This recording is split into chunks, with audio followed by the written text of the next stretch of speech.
I was interested in a reasonable sized home that fit into the neighborhood and maximize the amount of yard that I had. These two little guys here, Coco and Bosco, really started the whole thing of me moving from I lived on Linden Street in a townhouse and wanted to have a yard for them, and I wanted to have an area for me to hang out in, you know, backyard gardening and that kind of thing.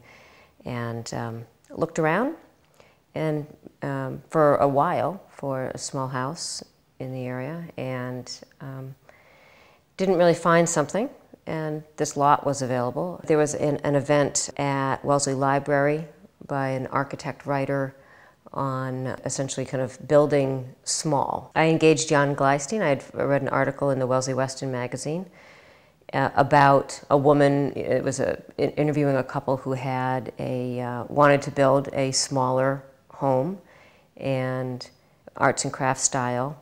I went and did a drive-by of that home and called Jan, met with him, and I actually met with a couple of other architects as well, but he and I had the same kind of vision of environmentally friendly and yet unique in style. The estimate is that it will provide about 70% of my heat and hot water through the solar panels. And that heats, the heat storage that we used is this water tank, because water is a very good conductor. The temperature inside the tank is at about 95, shows you right here. So the sun comes out, and then it retains that for a much longer period of time than other forms of heat collectors. The heat that we use, as we've also discussed, is a radiant floor. So we have these tubings throughout the whole house, and that's the heat. So there's no baseboard, there's no forced hot air, and the result is a cleaner, not so dry warmth. It feels much more natural. And while you can feel, if you have your bare feet or sock feet, you can feel the warmth in the floor, you really feel it in here. It's just, and typically you look at slate and you think, you just assume it's going to be cold, because, but it's nice and cozy. And I got to tell you, the best part is the tile floor in the bathrooms. When in the cold mornings and the toes are nice and warm, it's great.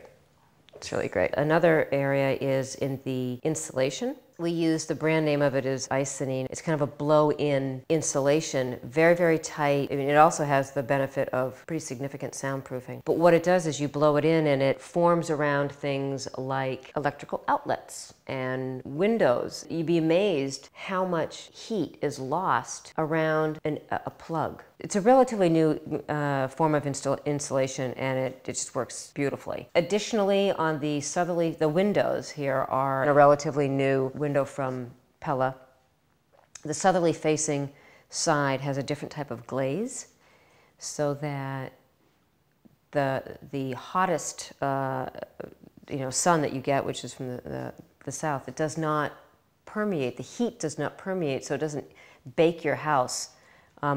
During the hottest part of the days, or particularly in the summertime. It minimizes the amount of energy that it uses, the amount of energy required to heat and to operate the home.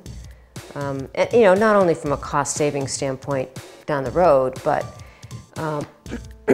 but equally, if not more so, because I just, particularly now, it's not only the right thing to do, but I think it's a necessary thing to do.